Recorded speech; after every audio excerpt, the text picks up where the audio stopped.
Time था 5 नवंबर 2024 का, जब यूपी के बनारस में पावर हाउस के पास एक 5 मंजिला घर में यहाँ पर काम करने वाली एक मेड रीता देवी पहुँचती है। वो उनके दरवाजे पर पहुँचकर काफ़ी देर तक आवाज़ लगाती है, लेकिन अंदर से दरवाज़ा खोलने वाला कोई भी नहीं आता है। जिसके बाद वो वैसे ही हाथ के साथ ही दरवाज़ा धकेलने की कोशिश करती है और वो दरवाज़ा खुल भी जाता है। और इस टाइम रीता देवी के दिमाग में काफ़ी सारे सवाल चल रहे थे कि आखिरकार घर के सारे लोग कहां पर चले गए हैं, क्योंकि कोई भी दरवाजा खोलने के लिए नहीं आया। और जैसे ही वो घर के अंदर घुसती है तो यहाँ पर भी सन्नाटा छाया हुआ था। तो उसे तो सबसे पहले अपना काम निपटाना था, जिसके चलते वह झाड़ू लेकर वहां पर साफ सफाई करने लगती है। और सफाई करते करते इस घर की मालकिन नीतू के कमरे में वो जा पहुंचती है, लेकिन वहां पर जाकर उसने देखा कि नीतू तो अपने जो कमरे में बेड है, बेड के दूसरी तरफ लेटी हुई है, वो भी नीचे की तरफ जमीन पर। तो इस बारे में अब उसके दिमाग में सवाल आ रहे थे कि आखिरकार वो नीचे क्यों सो रही है। उसने उसको आवाजें लगाई और इसी तरीके से नीतू ने जब उसे कोई जवाब नहीं दिया तो वो उसके पास जा पहुंचती है। पास जाकर जब उसे अच्छे से वो देखने लगती है तो उसने देखा कि इसके तो माथे में गोली मारी गई है। इसके अलावा काफी सारा यहाँ पर खून बिखरा हुआ है और इस चीज को देखकर वो बहुत ज्यादा घबरा जाती है। और उसके बाद वो नीतू के बेटे नवनेंद्र के रूम में जाती है। भागकर वो वहां पर जाती है। सारी की सारी चीजें काफी ज्यादा भयानक यहाँ पर बनी हुई थी।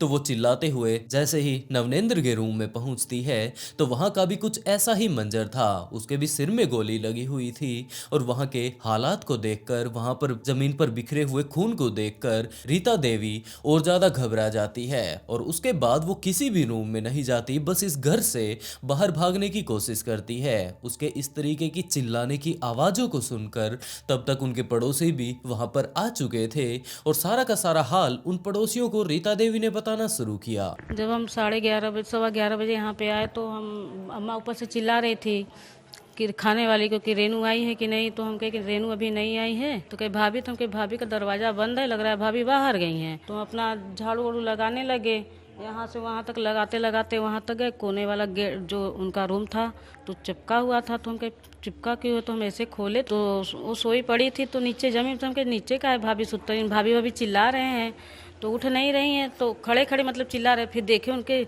ज़मीन में फ्लोर पर खून। तो हम देखते ऊपर चिल्लाते हुए भागे कि बाबू भैया ऊपर गए। ये वाला गेट खोले, देखे तो बाबू भैया पड़े थे। अब और हम हल्ला मचाते एकदम गश्तिया गए, हमें घबराहट हो गई। हम नीचे चिल्लाने कि चलो सब लोग चलिए। और नौकरानी की ऐसी बातों को सुनकर कुछ एक लोग तो घर के अंदर जाते हैं और वहां पर मौजूद कुछ एक उनके पड़ोसियों ने पुलिस वालों के पास कॉल कर दिया। लेकिन जब तक यहाँ पर पुलिस वाले आते तब तक दादी यहाँ पर आ चुकी थी, जो कि इसी घर में ऊपर वाले फ्लोर में रहा करती थी। तो वो आकर पूछने लगती है कि आखिरकार यहाँ पर ये सारे लोग क्यों चिल्ला रहे हैं। और दादी जिस तरीके से बातें कर रही थी उसे सुनकर यही लग रहा था कि दादी को तो इन सभी चीजों के बारे में पता ही नहीं है। और पहले इन लोगों को यह अंदाजा था कि जरूर यहाँ पर कोई ना कोई लूटपाट करने के लिए आया होगा और उसने दादी को भी मार डाला होगा। यहाँ पर अगर दो लोगों को ढूंढा गया है, दोनों ने ही अपनी जान गंवा रखी है, तो हो सकता है बाकियों ने भी अपनी जान गंवा दी होगी। लेकिन अब पुलिस वाले यहाँ पर आ चुके थे तो उन्होंने दादी को साइड में बैठाया और उसके बाद घर के अंदर जाकर जब उन्होंने इन्वेस्टिगेशन करनी शुरू की तो उन्होंने पाया कि यहाँ पर राजेंद्र गुप्ता की पत्नी नीतू, उसका बड़ा बेटा नवनेंद्र, उसका छोटा बेटा शुभेंद्र और उनकी एक बेटी गौरांगी मौजूद है। और इन सभी लोगों ने अपनी जान गंवा दी है। उसके बाद वो लोग राजेंद्र गुप्ता को भी ढूंढने लगते हैं कि जरूर जो वो बंदा आया होगा उन्होंने इसे भी मार डाला होगा। लेकिन वहां पर राजेंद्र गुप्ता मौजूद नहीं थे। और उसके बाद काफी सारे ऐसे एविडेंस पुलिस ऑफिसर्स के हाथ लगने लगते हैं, जिससे कि उन्हें ये बात पता चलती है कि राजेंद्र गुप्ता किसी न किसी तरीके से डायरेक्टली या फिर इनडायरेक्टली तंत्र साधना से या फिर जादू मंत्र में विश्वास रखा करता था। और कुछ एक लोगों का यह भी मानना था कि जरूर खुद को और ज्यादा अमीर बनाने के लिए उसने इन सभी को मार डाला होगा। इसी तरीके की काफी सारी और भी बातें अब पुलिस ऑफिसर्स के सामने आ रही थी। और और जब पुलिस वालों ने राजेंद्र गुप्ता के मोबाइल को ट्रेस करना शुरू किया तो उसे ढूंढते ढूंढते वो लोग इस घर से करीबन 15 किलोमीटर दूर रोहानिया के पास जा पहुंचते हैं और वहां पर जाकर एक आधे बने हुए घर के अंदर जैसे ही पुलिस वाले जाकर इन्वेस्टिगेशन करते हैं तो वहां पर पुलिस ऑफिसर्स को राजेंद्र मिल भी जाता है। उसे भी जान से मार दिया गया था, लेकिन इसे तो मारने का तरीका और ज्यादा अजीब था क्योंकि इसके सारे के सारे शरीर से कपड़े उतार दिए गए थे और उसके बाद इसके एक तो सिर में गोली मारी गई थी और दूसरी सीने पर मारी गई थी। और इसके साथ साथ पुलिस ऑफिसर्स ने देखा कि उनके घर पर जितने भी लोग मारे गए हैं उन सभी के भी सीने पर और सिर पर गोली मारी गई है। अभी तक पुलिस को यह अंदाजा था कि जरूर राजेंद्र ने अपने परिवार को निपटा दिया होगा और बाद में जब उसे पछतावा हुआ होगा तो उसने अपनी जान गंवा दी। लेकिन यहाँ पर जिस हथियार से इन्हें मारा गया है वो हथियार मौजूद नहीं था और इसके दोनों ही शरीर के उन हिस्सों पर गोली मारी गई है जहां पर कि अगर पहले गोली मार लेता है तो दूसरे हिस्से पर ये खुद तो गोली मार ही नहीं सकता। अगर इसने सिर में गोली मार ली तो ये जिंदा ही नहीं बचेगा अपने सीने पर गोली चलाने के लिए।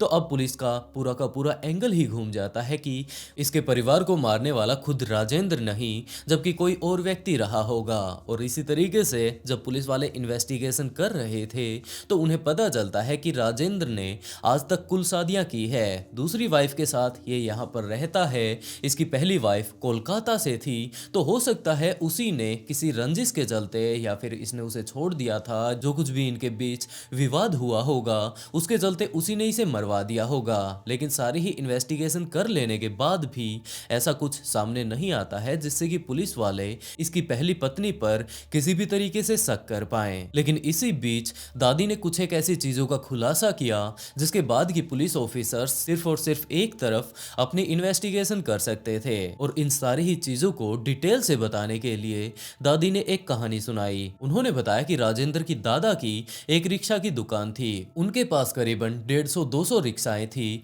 जिन्हें कि पहले के टाइम में आदमी ही चलाया करते थे और उनका नाम पन्ना साहब था। उसके बाद लक्ष्मी नारायण ने यानी कि राजेंद्र गुप्ता के पिता ने इस काम को संभाला और उसके बाद लक्ष्मी नारायण के भी 3 बेटे थे। एक था राजा, दूसरा था राजेंद्र गुप्ता और तीसरा था कृष्ण। जो सबसे बड़ा लड़का राजा था वो मानसिक तौर पर फिट नहीं था और वो ज्यादातर बीमार ही रहा करता था। और मेनली तौर पर अगर देखे जाए उनके काम धंधे को संभालने वाले तो लक्ष्मी नारायण के 2 ही बेटे थे, राजेंद्र गुप्ता और उनका दूसरा बेटा कृष्णा। लेकिन राजेंद्र गुप्ता को इस रिक्शा वाले व्यापार में बिल्कुल भी इंटरेस्ट नहीं था, जिसके चलते उसने अपने पिता से ये बात कही कि वो इस काम में अपना फ्यूचर बिल्कुल भी नहीं देख पा रहा है, वो कुछ और करना चाहता है, जिसके चलते वो उसके हिस्से का जितना भी पैसा है, घर है, वो सारा का सारा उन्हें दे दें। लेकिन राजेंद्र गुप्ता के पिता ने इस बात से इनकार कर दिया कि जो इनका ये खानदानी काम चलता आ रहा है, अगर इसी में वो कुछ करना चाहता है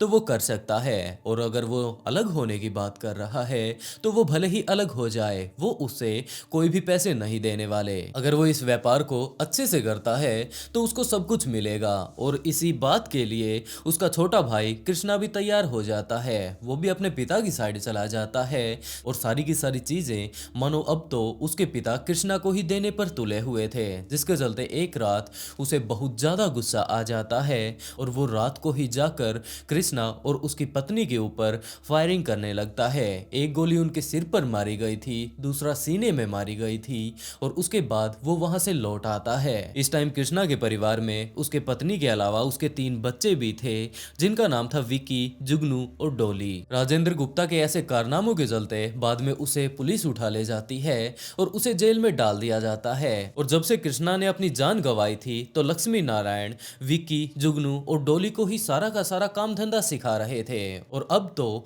राजेंद्र को फिर से यही बात लगने लगी थी कि ये व्यक्ति मेरी जिंदगी बर्बाद करके छोड़ेगा। पहले तो ये इनके पिता को सारा कुछ देने के लिए तैयार था और अब ये सारी चीजें मुझे देने की बजाय इसके छोटे भाई जिसे कि उसने जान से मार डाला है उसके बच्चों को दे रहा है। तो वो अपने पिता को ही धमकी देने लगता है कि वो जो कुछ भी कर रहे हैं वो बिल्कुल भी सही नहीं है और जिस तरीके से उसने अपने भाई को मारा है वो बिल्कुल उसी तरीके से उन्हें भी मार डालेगा। जिसके चलते लक्ष्मी नारायण अब अपने आप को बचाने के लिए, अपने बेटे से बचाने के लिए एक सिक्योरिटी गार्ड लेकर घूमने लगता है। कुछ ही दिनों बाद राजेंद्र गुप्ता जेल से बाहर आ जाता है और बाहर आते ही उसने सबसे पहले अपने पिता को और उसके सिक्योरिटी गार्ड को मार डाला। इस टाइम लक्ष्मी नारायण के रिक्शा के अलावा शराब का भी कारोबार चल रहा था और इस सारे ही काम धंधे को राजेंद्र गुप्ता खुद ही संभाल लेता है और अगले काफी दिनों तक ये केस यूं ही चलता रहता है। लेकिन राजेंद्र गुप्ता की माँ हर रोज जब भी उसे तारीखों पर जाना पड़ता था, कोर्ट में अब केस चल रहा था, तो बार बार तो वहां पर नहीं जा सकती थी, जिसके चलते एक टाइम ऐसा भी आया जब उन्होंने कोर्ट में जाना बंद कर दिया और राजेंद्र गुप्ता ने भी अपनी माँ को कन्वेंस कर लिया था कि जो कुछ भी हो चुका है उसे हम लोग बदल नहीं सकते, लेकिन अब हमारे परिवार में अगर देखा जाए तो सिर्फ और सिर्फ मैं ही बचा हूँ, तो मुझे इस काम धंधे को भी संभालना है और जितने भी छोटे अब बच्चे बचे हैं उनकी भी परवरिश करनी है। जिसके चलते राजेंद्र गुप्ता की माँ उसे माफ कर देती है और उसके बाद राजेंद्र गुप्ता अपने भाई कृष्णा के तीनों ही बच्चों को विकी, जुगनू और डॉली के साथ साथ अपने बच्चों के साथ रहने लगता है। लेकिन इस टाइम उसकी पहली पत्नी उसे छोड़कर चली जाती है कि इस बंदे ने अपने पिता को नहीं बख्शा, अपने भाई को नहीं बख्शा, तो क्या पता ये एक दिन गुस्से में आकर उसकी भी जान ले ले। तो वो उसे छोड़कर चली जाती है और इस टाइम इनके पड़ोस में नीतू का परिवार रहा करता था, तो उसने नीतू के साथ ही शादी करने के बारे में सोचा। कुछ ही दिनों बाद इन लोगों के बीच प्यार हो जाता है और उसने नीतू से शादी कर ली। लेकिन जब नीतू के परिवार वालों को पता चलता है कि इस बंदे ने कुछ इस तरीके के कांड कर रखे हैं, जेल में भी ये काफी बार जा चुका है, तो उन्होंने नीतू को समझाया, लेकिन नीतू नहीं मानती है और उसके बाद ये लोग शादी कर लेते हैं। उसके बाद इनके 3 बच्चे होते हैं जिनका की नाम इन्होंने नवनेंद्र, शुभेंद्र और गौरांगी रखा। अब राजेंद्र के भी 3 बच्चे हो चुके थे, इसके भाई के 3 बच्चों को तो ये पहले से ही पाल रहा था, सारी की सारी चीजें बिल्कुल अच्छे से चल रही थी। लेकिन इस टाइम भी राजेंद्र अपने भाई के बच्चों को मारा पीटा करता था और ये बात भी कहा करता था कि जिस तरीके से इसने इनके पिता को मारा है ये इन्हें भी मार डालेगा। और इसी तरीके की बातें सुन सुनकर वो बच्चे बड़े हो रहे थे, लेकिन पढ़ाई में भी वो काफी अच्छे थे, जिसके चलते वो अगले काफी दिनों तक तो राजेंद्र से पिटते हैं। लेकिन उसके बाद वो लोग दिल्ली चले जाते हैं क्योंकि उनकी जॉब लग चुकी थी, उनकी बहन की शादी हो चुकी थी और वो लोग राजेंद्र के परिवार से बिल्कुल ही अलग हो चुके थे। लेकिन बीच बीच में वो होली दिवाली पर अपने घर पर आते रहा करते थे और इसी टाइम विक्की ये बात अपनी दादी से कहा करता था कि जो कुछ भी उसके ताऊ ने उसके साथ किया है, उसके परिवार के साथ किया है, उसने आज तक इन्हें माफ नहीं किया है। और जिस तरीके की ये बातें कहा करते थे कि ये मुझे भी मार डालेंगे, इसका बदला वो लेने वाला है और एक दिन ऐसा आएगा जब ये इसे जान से मार डालेगा। और उसके बाद राजेंद्र की माँ ने अपने पोते को समझाया कि उनका सिर्फ अब एक ही बेटा बचा है, तो कम से कम उसके मरने तक वो इसे तो जिंदा छोड़ ही दे। कि मैंने हम हमारे माँ बाप मारे हैं, हम इसको हम छोड़ेंगे नहीं। माँ बाप को हमारे मारे हैं, हम छोड़ेंगे नहीं। हमने हाथ किया कि अब एक ही लड़का हमारा है, अब ऐसा काम मत करना। अब हमारा कम से कम मट्टी का गति करने दो, अब ऐसा काम मत क्या करो। बोला विक्की इस पे? विक्की कुछ बोले नहीं। जुगनू का मिलनसार है, जुगनू का स्वभाव बढ़िया है। तो क्या लगता है आपको कहीं ना कहीं इस पूरे मामले में विक्की, क्योंकि अभी तक पुलिस के सामने नहीं आया है, जुगनू आ गया, तो कहीं ना कहीं विक्की इसमें शामिल हो सकते हैं? विक्की जब भी अपनी दादी के पास आया करता था, बैठकर बातें किया करता था, तो इसी तरीके की काफी सारी बातें वो अपनी दादी से किया करता था। और अब भैया दूज पर भी वो यहाँ पर इनके घर पर आया था, तो वो उस टाइम भी कुछ इसी तरीके की बातें कर रहा था। पुलिस वालों को जैसे ही विक्की के बारे में पता चलता है तो वो लोग उसके बारे में और ज्यादा डिटेल निकालने लगते हैं और पुलिस वालों को पता चलता है कि जहां पर विक्की जॉब करता है इस टाइम अपनी जॉब पर नहीं है, जबकि आखिरी टाइम करीबन 23 तारीख के आसपास उसने अपना मोबाइल भी बंद कर दिया था। और उसके बाद तो उसके बारे में किसी को भी नहीं पता। उसके भाई जुगनू से भी बातें की जाती हैं। जुगनू अपने काम पर बिल्कुल आराम से नॉर्मली दिनों की तरह जा रहा था, लेकिन विक्की को अगर देखा जाए तो अब वो ना तो उस जगह पर रहता है जहां पर कि वो दिल्ली में रहा करता था अपनी जॉब के दौरान, और ना ही वो अपनी जॉब पर जा रहा है। उसका मोबाइल भी बंद आ रहा है। तो पुलिस ऑफिसर्स को पूरा का पूरा शक यही होता है कि जरूर इस कांड के पीछे विकी ही रहा होगा, क्योंकि उसके पिता को, उसकी माँ को बिल्कुल इसी तरीके से मारा गया था। उनके भी माथे पर गोली मारी गई थी, सीने पर गोली मारी गई थी। और अब राजेंद्र के परिवार को अगर देखा जाए तो इनके परिवार को भी बिल्कुल इसी तरीके से मारा गया है। हर एक के उनके सिर पर गोली मारी गई है, सीने पर गोली मारी गई है, लेकिन आखिर में जो राजेंद्र अपने घर से इतनी दूर जो मिलता है, उसके शरीर पर एक भी कपड़ा मौजूद नहीं था। आखिरकार इतनी बुरी मौत और इस तरीके से मौत उसे क्यों दी गई होगी? इन्हीं सब चीजों के बारे में अभी भी पुलिस ऑफिसर्स इन्वेस्टिगेशन कर रहे हैं और विकी के बारे में तहकीकात कर रहे हैं कि वो कहां पर है। जब वो मिल जाएगा, असली कहानी का पूरी डिटेल से तो पता तब ही चल पाएगा कि क्या उसने ही इस परिवार को निपटाया है और इसका असल कारण क्या था। इनकी जो खानदानी दुश्मनी चल रही थी, उसके चलते इसने उन्हें मारा है या फिर इन सारे ही कारनामों के पीछे विकी के अलावा कोई और है। वैसे दोस्तों, आप लोगों को क्या लगता है कि क्या सच में विकी ने ही इन्हें मारा होगा? असली बात तो तभी पता चल पाएगी जब विकी मिल जाएगा और जैसे ही इस केस के असली कातिल का पता चलता है तो मैं आप लोगों को अपडेट जरूर कर दूंगा। वैसे दोस्तों, आज के लिए बस इतना ही। अगर वीडियो पसंद आई हो तो वीडियो को लाइक कर ऑफबीट पॉडकास्ट को सब्सक्राइब जरूर कर लें, क्योंकि इसी तरीके के काफी सारे ट्विस्टेड केस मैं यहाँ पर लेकर आता रहता हूँ। और इसी के साथ दोस्तों, आज का शाउट आउट अग्रवाल धीरू को and write a beautiful comment to get shout out in next video. बहुत जल्द मिलते हैं एक और नए ट्विस्टेड केस के साथ।